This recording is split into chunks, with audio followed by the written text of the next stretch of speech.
Everyone talks about defeating laziness. But what if I told you that laziness is actually your superpower? What if the very thing you've been fighting against is the thing that will make you rich? The most successful people in the world are incredibly lazy. They're just lazy in the right way. They're too lazy to do things manually, so they create systems. They're too lazy to work for someone else, so they build businesses. They're too lazy to accept average results, so they find shortcuts to excellence. Your laziness isn't a weakness to overcome. It's an untapped resource waiting to be channeled. There's a woman named Maria Rodriguez who used to clean toilets at 3 a.m. in a corporate building downtown. Every night, she would push her cart through empty hallways, mopping floors while executives slept peacefully in their beds. But Maria had a secret. While she cleaned, she listened. She absorbed every conversation that happened during the day, every strategy meeting, every problem that needed solving. One night, she found a crumpled paper in the CEO's office trash can. It was $1 million problem the company couldn't solve. Maria smoothed out that paper, took it home, and spent her sleepless hours crafting a solution. 6 months later, she walked into that same CEO's office, not as a janitor, but as the newly appointed director of operations. Today, she runs her own cleaning empire worth $47 million.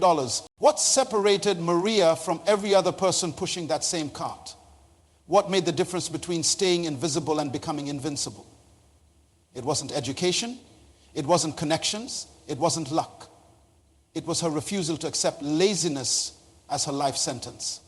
While others saw cleaning as mindless work, Maria saw it as her university.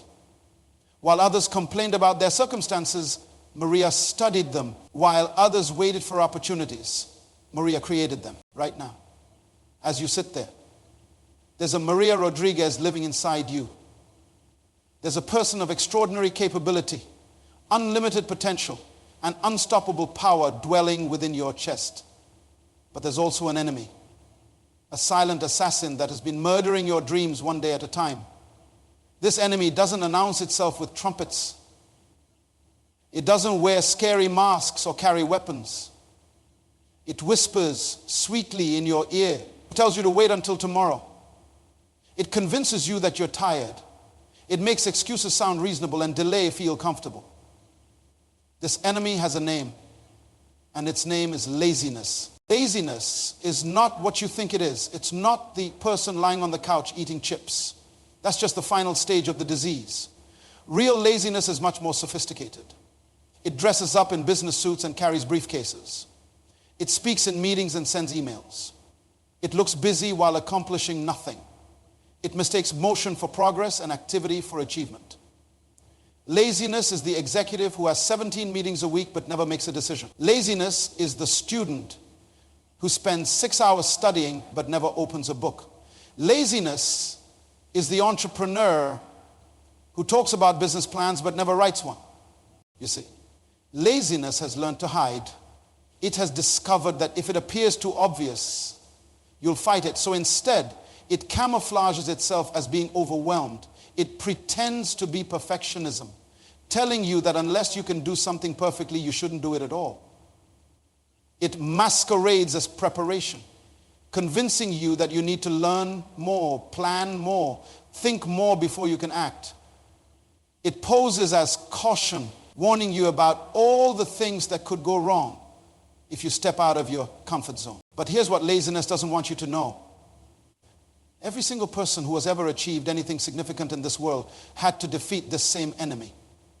Every invention, every breakthrough, every empire, every movement began with someone deciding that they would no longer negotiate with laziness.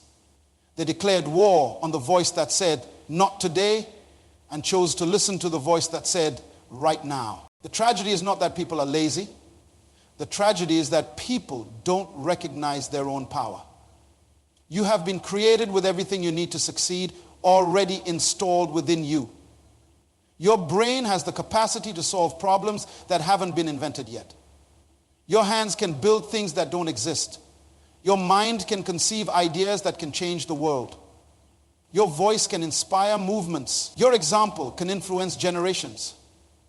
But none of this matters if you allow laziness to keep all of this potential locked away in the vault of someday. Here's what I want you to understand about yourself. You are not a victim of your circumstances. You are not a prisoner of your past. You are not limited by your education, your background, your resources, or your connections. You are only limited by your willingness to act despite feeling unprepared, to move despite feeling unmotivated, to work despite feeling uninspired. The difference between people who win and people who wish is not talent, intelligence, or opportunity.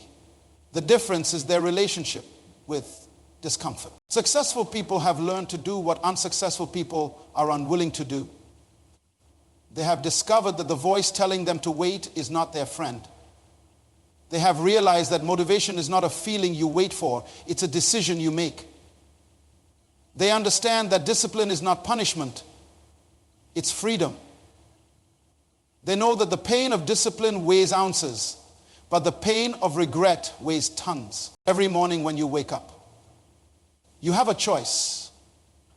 You can listen to the voice that tells you to hit the snooze button, or you can listen to the voice that tells you to get up and make something happen. You can follow the impulse that says, I'll start tomorrow. Or you can follow the impulse that says, I'll start right now. You can remain the person you've always been, or you can become the person you were meant to be. The question is not whether you have what it takes. The question is whether you will use what you have. The question is not whether you can overcome laziness. The question is whether you will choose to fight the battle that will determine the rest of your life. Thomas Edison had an assistant named Charles Batchelor, who appeared to be the laziest man in the laboratory. While other assistants rushed around conducting experiments and building prototypes, Charles would sit in his chair for hours, staring at problems, seemingly doing nothing. Edison's other workers complained about Charles constantly. They called him dead weight. They said he was stealing his salary, but Edison defended him every time. Why? Because Charles Batchelor was responsible for over 200 patents. While others were busy being busy, Charles was busy thinking.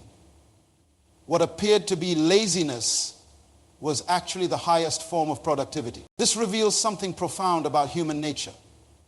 We have been programmed to believe that activity equals progress. We think that if we're not sweating, we're not working. If we're not stressed, we're not succeeding. If we're not busy, we're not valuable. But the most successful people in the world understand something that the busy crowd doesn't. They understand that there's a difference between being productive and being active. They know that sometimes the most important work happens when you appear to be doing nothing at all. Your brain is not your enemy. Your brain is trying to protect you. When you think about starting that business, your brain immediately calculates all the ways it could fail. When you consider changing careers, your brain shows you all the security you'll lose. When you think about asking for that promotion, your brain reminds you of every time you've been rejected before. Your brain believes its job is to keep you alive, not to help you thrive. It doesn't care about your dreams. It cares about your survival. This is why comfort zones exist. Your comfort zone is not a place of comfort. It's a place of familiar pain. You know exactly what to expect there. You know the rules. You know the outcomes. You know that even though you're not happy, you're safe. Your brain prefers the devil it knows to the angel it doesn't. It would rather have you stay in a job you hate than risk the uncertainty of finding one you love. It would rather have you remain in relationships that drain you than face the loneliness of finding ones that fulfill you. But here's what your brain doesn't understand. The biggest risk is not taking any risks at all. The most dangerous place to be is standing still while the world moves forward. The greatest threat to your future is your addiction to your past. Every day that you choose safety over growth, you're choosing slow death over abundant life.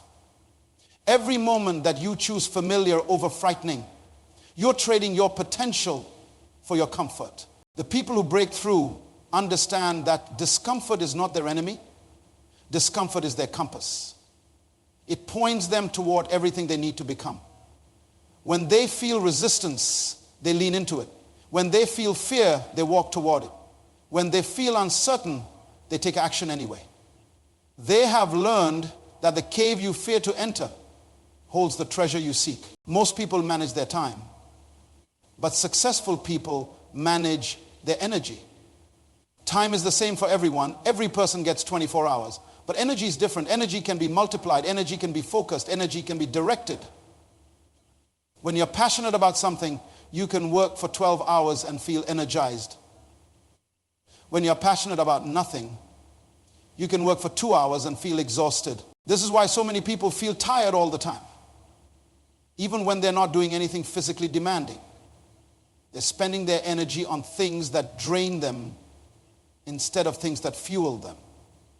They're investing their life force in other people's dreams instead of their own. They're using their power to maintain systems that were never designed to serve them. Your energy is your most valuable resource. Guard it carefully, spend it wisely, invest it intentionally. Stop giving your best energy to your worst priorities. Stop letting people who add no value to your life consume your time and attention. Stop participating in conversations that lead nowhere and activities that build nothing. When you align your energy with your purpose, magic happens. Work doesn't feel like work anymore. Challenges become adventures. Obstacles become opportunities. You stop watching the clock and start losing track of time. You stop counting how many hours you're working and start measuring how much impact you're making. The difference between people who succeed and people who struggle is not intelligence. It's not talent. It's not even opportunity. The difference is their relationship with discomfort. Successful people have learned to be comfortable being uncomfortable. They understand that growth lives on the other side of convenience. They know that everything they want is waiting for them outside their comfort zone. Your laziness is not a character flaw. It's not a moral failing. It's not a permanent condition. Your laziness is a symptom of disconnection. You're disconnected from your purpose. You're disconnected from your power. You're disconnected from your potential. When you reconnect with why you're here, what you're capable of, and where you're going, laziness becomes impossible. Now that you understand the enemy and the psychology behind it, the question becomes, how do you actually defeat it? How do you move from understanding to action? How do you break the chains that have been holding you back? The answer is simpler than you think, but more powerful than you can imagine. There's a rule that will change your life if you apply it. It's called the 2-minute rule. If something takes less than 2 minutes to do it right now. Don't think about it. Don't plan it. Don't schedule it. Just do it. Reply to that email, make that phone call, clean that desk, write that first paragraph, take that first step. The magic is not in the task itself. The magic is in breaking the pattern of delay, you see. Procrastination is not about the size of the task. It's about the habit of postponement. When you delay small things, you're training your brain to delay big things. When you put off easy decisions, you're preparing yourself to put off important decisions. Every time you say, I'll do it later, to something simple, you're strengthening the muscle of procrastination. But when you reverse this pattern, something extraordinary happens. When you handle small things immediately, you build the momentum to handle big things decisively. When you take quick action on minor issues, you develop the confidence to take bold action on major opportunities. The 2-minute rule is not about time management. It's about momentum management. Michelle Thompson understood this principle without even knowing it had a name. She was a single mother working 2 jobs, trying to build a business from her kitchen table. She had 30 minutes between getting home from her first job and leaving for her second job. Most people would say 30 minutes isn't enough time to build anything. Michelle decided 30 minutes was enough time to build everything. She used those 30 minutes every single day for 2 years. Today, her kitchen table business generates 7 figures annually. What Michelle discovered is what every successful person learns eventually. Small, consistent actions create massive results. The compound effect of consistency is the most powerful force in personal development. It's not about doing something amazing once. It's about doing something simple every single day. Most people fail because they try to change everything at once. They want to transform their entire life in a weekend. They set goals that require them to become a completely different person overnight. When they inevitably fail to maintain this impossible pace, they give up completely. They conclude that they don't have what it takes, when the truth is, they just took the wrong approach. Success is not about dramatic transformation. Success is about gradual progression. It's about becoming 1% better every day. It's about choosing to do the right thing when no one is watching. It's about keeping promises you make to yourself when keeping them is inconvenient. The secret to defeating laziness is to make the right choice so easy that you can't fail, and the wrong choice so inconvenient that you won't want to make it. If you want to exercise, put your workout clothes next to your bed. If you want to read, put the book on your pillow. If you want to eat healthy, prepare your meals in advance. Your environment is stronger than your willpower. Stop trying to overcome your environment with determination. Instead, design your environment to support your goals. Remove the obstacles that make good choices difficult. Eliminate the temptations that make bad choices easy. Procrastination is not a time management problem. It's an emotional management problem. People don't procrastinate because they don't know what to do. They procrastinate because they don't want to feel what they'll have to feel to do what they know they should do. They avoid the discomfort of starting, the frustration of struggling, the embarrassment of failing. But here's what procrastinators don't realize. The pain of avoiding something is always greater than the pain of doing it. The mental energy you spend thinking about what you're not doing is more exhausting than the physical energy required to actually do it. The stress of delay is more damaging than the effort of action. When you finally understand that procrastination is not protecting you from pain, but actually causing you more pain, everything changes. When you realize that action is not the source of your discomfort, but the solution to it, you stop running from what you need to do and start running toward it. Once you've activated the protocol and started taking action.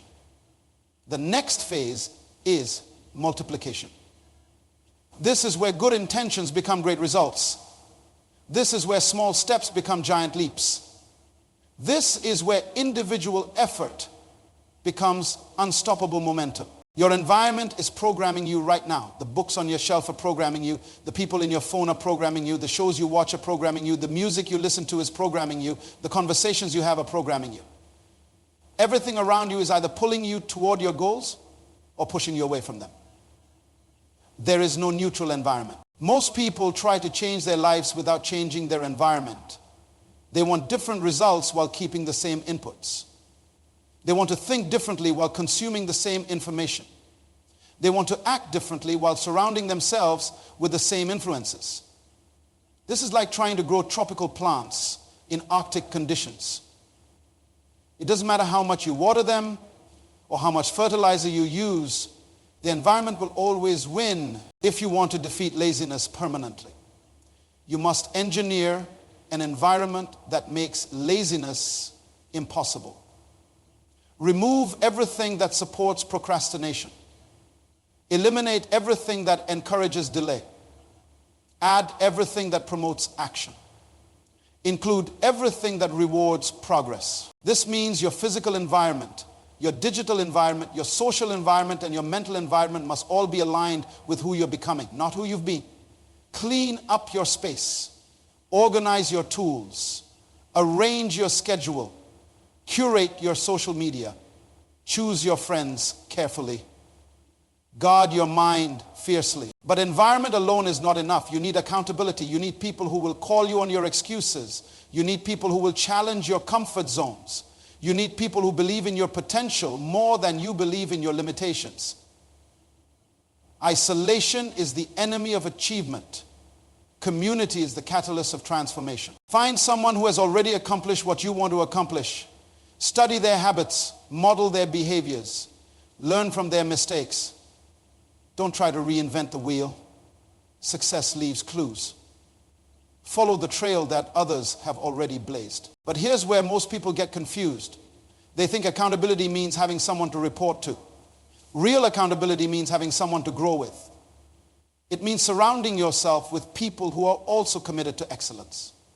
It means being part of a community where mediocrity is unacceptable and greatness is expected. When your why is strong enough, your how becomes automatic. When your purpose is clear enough, your path becomes obvious. When your vision is big enough, your obstacles become small. Most people fail not because they don't know what to do, but because they don't know why they must do it. Your why must be bigger than your comfort zone. It must be stronger than your fear. It must be more compelling than your excuses. It must be more important than your temporary feelings. When your why reaches this level of intensity, laziness becomes impossible because the cost of staying the same becomes greater than the price of change. People think discipline restricts freedom, but the opposite is true. Discipline creates freedom. When you're disciplined with your time, you have freedom in your schedule. When you're disciplined with your money, you have freedom in your choices. When you're disciplined with your health, you have freedom in your body. When you're disciplined with your habits, you have freedom in your life. The most successful people in the world are not the most talented. They're not the most intelligent. They're not the most connected. They're the most disciplined. They have learned to do what needs to be done, whether they feel like it or not. They have mastered the art of acting in spite of their emotions rather than because of them. Discipline is not about restriction. It's about precision. It's about doing the right thing at the right time for the right reason. It's about aligning your actions with your values, your behaviors with your beliefs, your habits with your goals. Roberto Clemente Jr. was known throughout his neighborhood as the king of excuses. At 28 years old, he had perfected the art of explaining why he couldn't do things. Too tired to exercise, too busy to learn new skills, too broke to start a business, too old to change careers, too scared to take risks. His friends called him Maybe Monday. Monday never came. Roberto worked at a furniture store, selling recliners to people who reminded him of himself. Comfortable, settled, going nowhere. One Tuesday afternoon, a customer came in who changed everything. The man was 73 years old, walked with a cane, and had just completed his 15th marathon while Roberto was writing up the sale. The old man mentioned that he had started running at age 70. Roberto laughed and said, "I could never do that. I'm not a runner." The old man looked at him with eyes that had seen decades of life and said something that haunted Roberto for weeks. "You're right. As long as you believe that, you'll always be right." That night, Roberto couldn't sleep. He kept thinking about the old man's words. He realized that every limitation he believed about himself was just a story he had been telling himself for so long that he had forgotten it was fiction. He was not a runner. He was someone who had never run. He was not an entrepreneur. He was someone who had never started a business. He wasn't not capable. He was someone who had never tried. The next morning, Roberto did something he had never done before. He put on sneakers and walked to the end of his driveway. He didn't run, he just walked. But that short walk to the end of his driveway changed his identity. For the first time in his adult life, he was someone who had taken action instead of making excuses. The following day, he walked to the corner. The day after that, he walked around the block. Within a week, he was jogging. Within a month, he was running 3 miles. Within 6 months, he had completed his first 10K. Within 2 years, he had finished 3 marathons and started 2 businesses. But the real transformation wasn't in his body or his bank account. The real transformation was in his mind. Roberto had discovered the secret that separates champions from everyone else. Champions don't become champions by winning competitions. They become champions by winning the daily battle against the voice that says, "Not today." They understand that identity is not something you're born with. Identity is something you build through consistent action. Every time you do what you say you're going to do, you strengthen your identity as someone who keeps their word. Every time you choose discomfort over convenience, you strengthen your identity as someone who grows. Every time you act despite fear, you strengthen your identity as someone who is brave. Every time you persist through difficulty, you strengthen your identity as someone who doesn't quit. Your identity is not your past. Your identity is your pattern. It's not what you did yesterday, it's what you do consistently. It's not who you were, it's who you're becoming. When you change your pattern, you change your identity. When you change your identity, you change your life. Right now, as you listen to these words, your future self is watching you.